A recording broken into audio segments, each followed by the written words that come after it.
Right, welcome back to the Emporium, and this afternoon it's raining.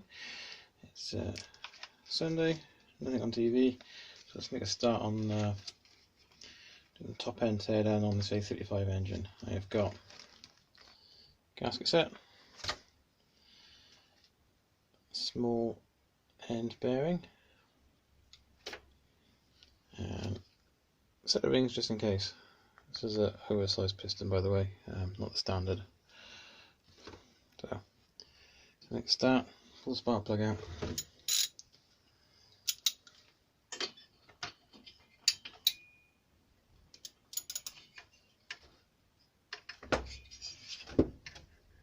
Oh, much easier when they're in the frame.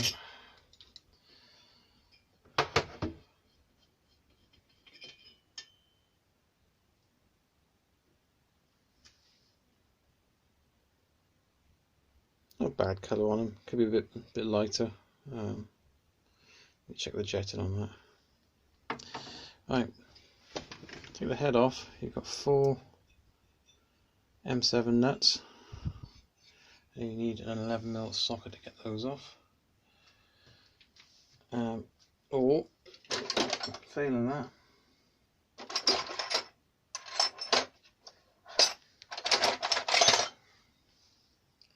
one of these.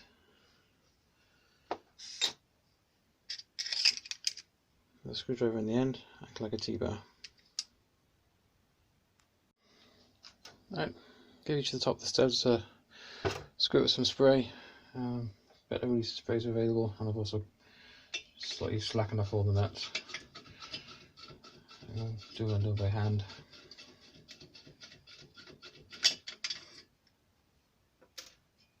There's 4 washes underneath, so make sure you retrieve all of those. We're losing them. So they're also M7 and all a common size. It's not so bad as far as carbon build-up is concerned. I'll clean up very easily.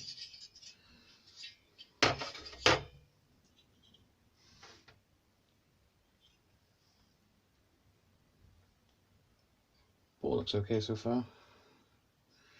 So the next job, take off the inlet manifold. This is a homemade one, which is why it's rusty, because it's made out of steel. Aftermarket ones are aluminium, but I put to make mine to put the carb in a specific position as close to the engine as possible, so it doesn't stick out the side. So if you drop the bike, it doesn't damage the carb. So I'll get that off now. Using this tool that I got from Lidl's, part of a socket set. It's got an Allen bit socket on the end. That's number 4.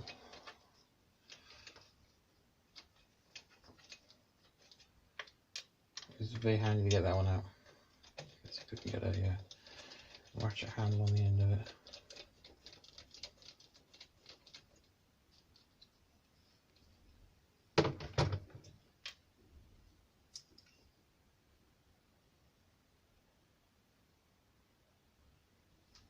Looks like it has been leaking, so definitely need for new gaskets. So look at the valve blockers. If I can get it off.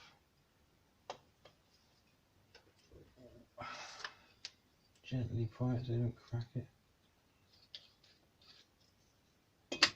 There you go. Yeah, you can see that one as well. Size of the gasket leaking. Shouldn't really have moisture around there. Actual pedals look okay though, no signs of cracking or anything. Right, put these safe, so you don't want these ending up inside the engine.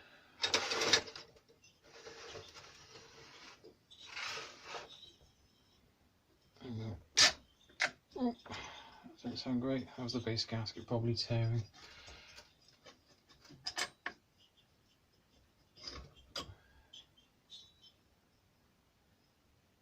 Yeah, looks okay inside there. definite kind of lip at the top. It's only about 2,000 miles this kit has.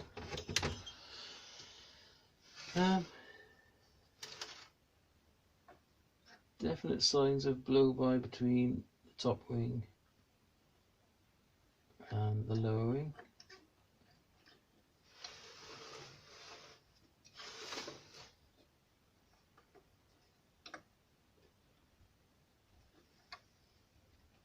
Yeah,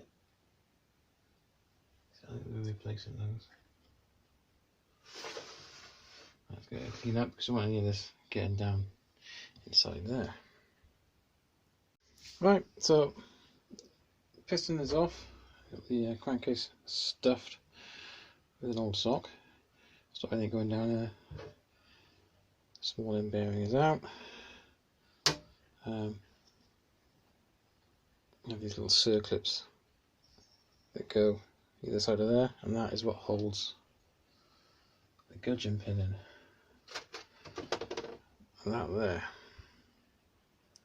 So you can feel a slight lip on it. I'm going to measure it with the calipers just to see if it's losable. If you can feel it, generally I'd replace it. So here you can see there you got blow by between the two rings. If it gets down here, then you know your rings have definitely had it. Piston's got some light scoring on it. Contemplating changing the whole thing, to be honest. I'm not sure just yet.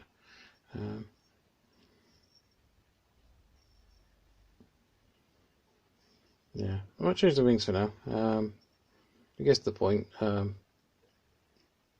you use a new piston, I'll do it. But I am thinking about upgrading the kit at some point. So for now, this is just kind of a maintenance. So right, let's get those rings off and clean the piston up. I'll be back with you in a minute. Alright, managed to get the rings out without breaking them. Even though I film that because it's tedious and you've got to really concentrate.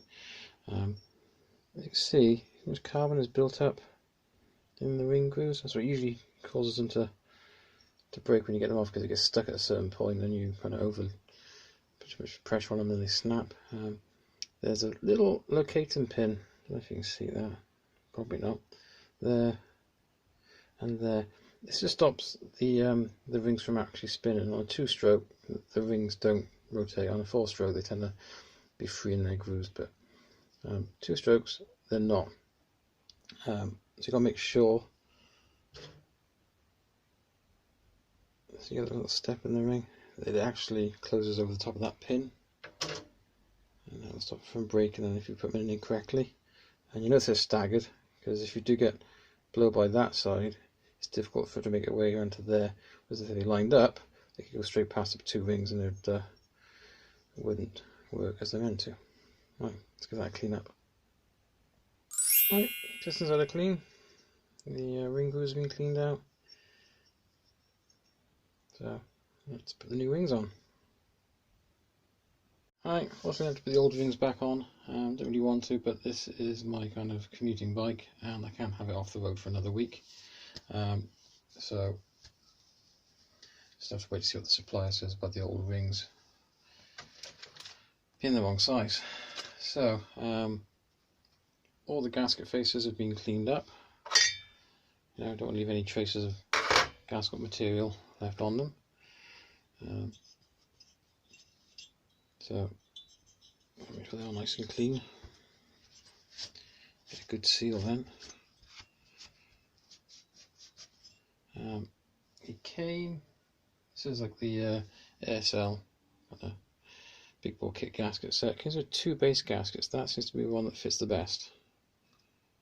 Like that. So let's put that back on. Right, put the revalve assembly back on. Piston is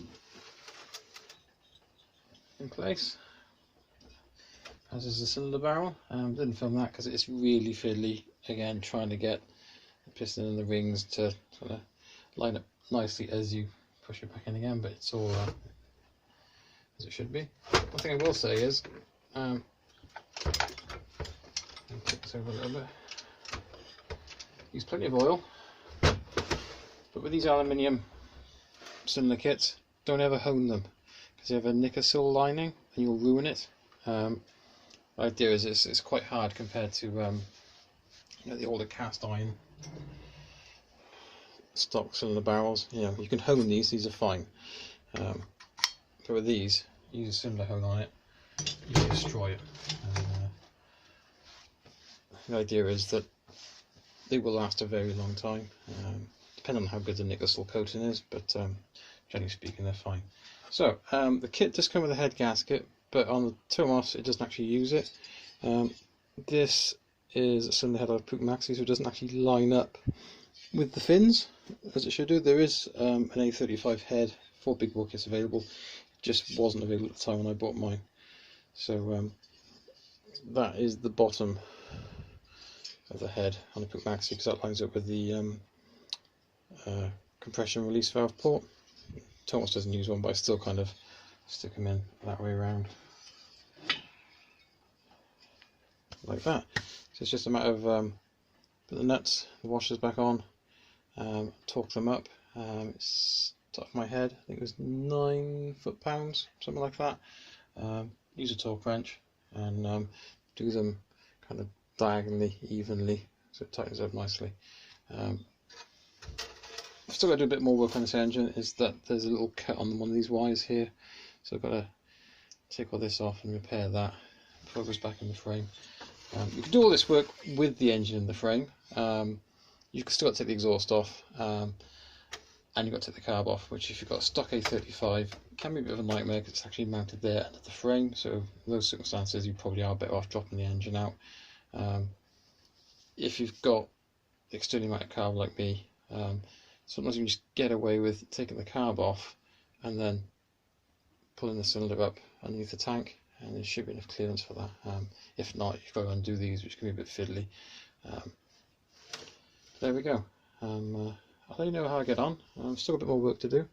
Oh, one more thing, the exhaust.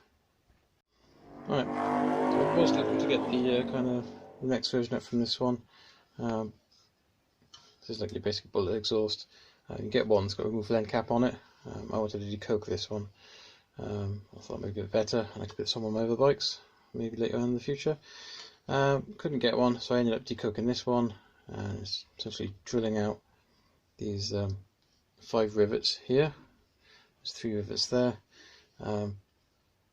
Taking this bit off, give it a good clean, soaked it overnight with caustic soda or sodium carbonate, same thing. Not sodium bicarbonate, that's what you're using cooking.